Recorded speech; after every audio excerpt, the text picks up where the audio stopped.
On August 20th, 2008, a Spanish passenger jet crashed just after takeoff from Madrid-Barajas Airport, killing 154 passengers and crew. On first inspection, the cause of this crash was deceptively simple. However, once you dig deeper, what emerges is a story of tragic coincidences and ironies. The crash came so close to not happening at all.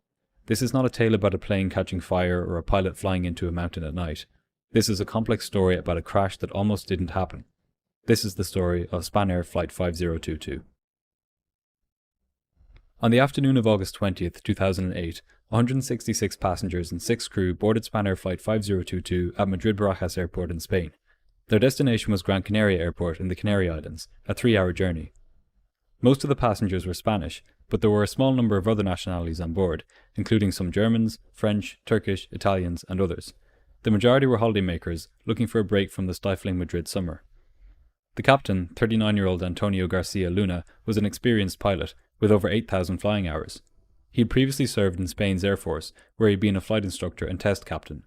In 1999, he joined Spanair as a first officer, and became a captain on the MD-80 in 2006.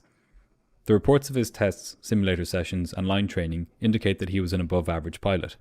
However, notes during one training session were written about the need for him to improve his crew resource management skills, specifically demanding that he work on his coordination and rapport with the other pilot. Subsequent trainers noted an improvement in this area, however. Crew members who knew the captain described him as being disciplined, precise, and meticulous in his job, and as somebody who adhered to procedures rigorously. The first officer on this flight was 31-year-old Francisco Javier Mulet. He had been hired by Spanair just the previous year, with only 220 total hours under his belt. At the time of the accident, he'd accumulated just over 1,200 flight hours, most of which were on the MD-80. Pilots who had flown with the first officer had described him as a serious and disciplined pilot, who was polite and made an effort to collaborate. They specifically noted how much he loved to fly and how happy he was to have the chance to do so. The aircraft being used for this flight was a 15-year-old McDonnell Douglas MD-82. While mostly retired now, the jet had been hugely popular with airlines in the US and Europe in the 1990s and early 2000s, and was one of the safest passenger planes in the sky. What is especially tragic about this accident is how close it came to not happening. At just before 1:30 in the afternoon, the pilots called the tower controller, reporting that they were ready for takeoff on runway 36 left. The controller cleared them for takeoff, and seconds later, the aircraft called back saying, "Madrid, Spanair 5022, look, we've had a slight problem, we have to exit the runway again." The controller cleared them to leave the runway, and the pilots contacted the maintenance control center in Palma. The problem they'd noticed was that the RAM air temperature probe was showing an abnormally high reading. This probe measures the temperature of the air near the surface of the aircraft. Normally, as a plane or a car or anything moves through the air, it compresses the air in front of it, heating it up. This effect becomes particularly strong at the high speeds that jet aircraft travel at. At cruise speed, for example, this generally leads to a 30 degrees centigrade increase in temperature. Planes need to measure this temperature for two main reasons. The first is so that pilots can decide whether to turn off the anti-icing heat in flight. The leading edges of the wings are naturally heated by all of the air compressing in front of them as they fly. For this reason, a fault in the RAM air temperature sensor doesn't really matter if there's no icing expected. However, the second reason planes need to measure this temperature involves the autopilot, specifically the autothrottles. If the RAM air temperature sensor senses a high temperature, this implies that the plane is moving fast, which implies that damage will be done to the inside of the engine unless the engine power is reduced. In other words, high RAM air temperature means low engine throttle, which is not very helpful during takeoff, and autothrottles are generally used on takeoff in passenger jets. This means that takeoffs must be done in manual mode when the sensor is inoperative. It is likely that the Spanair pilots were unsure about whether it was safe to take off with this faulty sensor, given its role in something as vital as engine thrust. As such, they decided to return to the gate to have the system inspected. Ironically, the RAT probe itself is fitted with a heating element, so it doesn't freeze over when trying to measure the temperature of the surrounding air. If this heating element is turned on while the plane is on the ground, the sensor naturally produces a falsely high temperature reading. While still taxiing, the captain used his mobile phone to call the maintenance control center in Palma. Suspecting that the RAM air temperature probe was receiving an unexpected electrical current, the maintenance control center recommended that the crew reset the Z29 circuit breaker, which supplies electrical power to the RAT heating element. The crew did this, but the temperature of the probe did not fall. Pilots taxied the aircraft back to the gate to have it inspected by maintenance engineers. The crew discussed a number of possibilities with the technicians which they hoped would reduce the temperature of the RAM air temperature probe, even including using dry ice to cool the probe. The cockpit was a hive of activity at this time, with people entering and leaving, including the crew, maintenance technicians, the purser, and another Spanair captain who was travelling on the aircraft. The captain remarked on their significant delay and noted that they had to log everything that had occurred. Pressure was building inside the cockpit to get the plane back to the runway as quickly as possible. On top of this, the temperature inside the aircraft was rising. It was 30 degrees centigrade outside, and the aircraft was not capable of cooling the cabin sufficiently. Passengers and crew alike began to get angsty and eager to go. The engineers spent over an hour trying to fix the faulty sensor, but ultimately they proposed that the crew simply pull the circuit breaker so as to disconnect the electrical supply to the ram air temperature probe heater. The captain agreed, and the crew began to make preparations for departure. A Spanair flight attendant was seated in the jump seat behind the pilots and was discussing the faulty sensor with the first officer.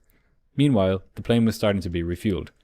At just after 2 p.m, the captain exited the aircraft to personally oversee the refueling operation to ensure that it was proceeding quickly.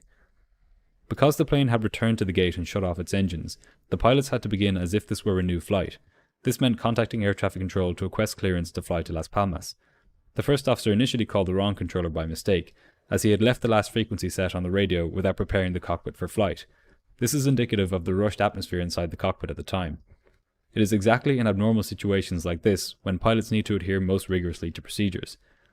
There is further evidence recorded in the cockpit voice recorder that the captain felt under time pressure when the pilots went through the before start checklist. As the first officer read out the items on this checklist, the captain anticipated the items ahead of time, saying his responses before the first officer got to the respective part of the checklist. Before taxiing, the captain also called air traffic control to determine whether there was any delay on air traffic control's part. It was the first officer's job to handle the radios, yet the captain was doing this for him. After starting the engines, the crew did the after start checklist. A total of 8 items were read, but upon reaching the final item, flaps and slats, the captain interrupted the first officer before he could read it, to ask him to request taxi permission from air traffic control. The pilots never returned to complete the final item on the after start checklist. This was a mistake, but it was one of a number of opportunities the pilots would have to configure the flaps correctly between now and takeoff. As the pilots started taxiing towards the runway, they went through the taxi checklist. This included an item which involved the pilots checking the indicating light for the automatic reserve thrust system. This light should be on, indicating that additional automatic thrust is available if there is an engine failure on takeoff. If the slats are not configured for takeoff, however, this light does not illuminate. In this case, the light was off, but the pilots did not notice this. On this same checklist, there is yet another chance for the pilots to see that they have not set the flaps for takeoff. The last item is the so-called takeoff briefing, which has the pilots review the takeoff speed, thrust, and flaps, among other things. The cockpit voice recorder revealed that this item had not been done. They continued making conversation with the flight attendant in the jump seat during their taxi to the runway, most of which was not pertinent to the flight itself. Lastly, and most confusingly for investigators, as the aircraft was lining up with the runway, the first officer made a final check, known as the takeoff imminent checklist. He could be heard reviewing the position of the centre of gravity and the flap wheel position, as well as the flaps and slats indicator on the LCD screen. The cockpit voice recorder picked up the first officer as saying, "Flaps 11, despite the fact that the flaps had not been set to 11, and that they would have read 0 both on the LCD display and on the flap wheel itself. Investigators would later conclude that a phenomenon known as expectation bias was at work here. The first officer expected the flaps to be in the positions which he called out, and didn't truly look at his instruments to disconfirm this. There is a natural tendency in humans to look without seeing, leading us to see only what we expect to see. In addition to this, expectation bias is more common when psychological conditions are unfavourable, as was the case in this flight, with the time pressure and high workload that the pilots were operating under. The captain was supposed to be monitoring as the first officer carried out these tasks, but because he was lining up with the runway at the time, his attention would have been directed outside the plane. From this point on, there was really nothing to stop the crash, apart from a last line of defence known as the takeoff warning system, or TAWS. This system sounds an alarm when pilots apply takeoff thrust despite the aircraft not being configured for takeoff, say for example if the flaps haven't been set. For reasons we'll return to, this alarm never sounded. The takeoff run was normal, and when the aircraft reached 157 knots, the first officer brought the plane into the air. As soon as the aircraft became airborne, however, the stall warning and stick shaker activated. The aircraft banked 32 degrees to the right and continued pitching up, barely climbing to 40 feet above the runway. The first officer initially suspected that an engine had failed and reduced the engine thrust. However, immediately after this, he pushed the throttles to their full forward stop. This did no good, however, and the plane began to descend, impacting tail first and sliding along the ground. It continued across an embankment and ploughed into the opposite side, bursting into flames.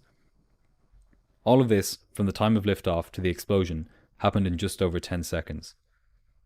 Of the 172 passengers and crew on board, just 18 survived. It was Spain's worst air accident in 25 years. An investigation was launched immediately after the accident, headed by Spain's Civil Aviation Accident and Incident Investigation Commission.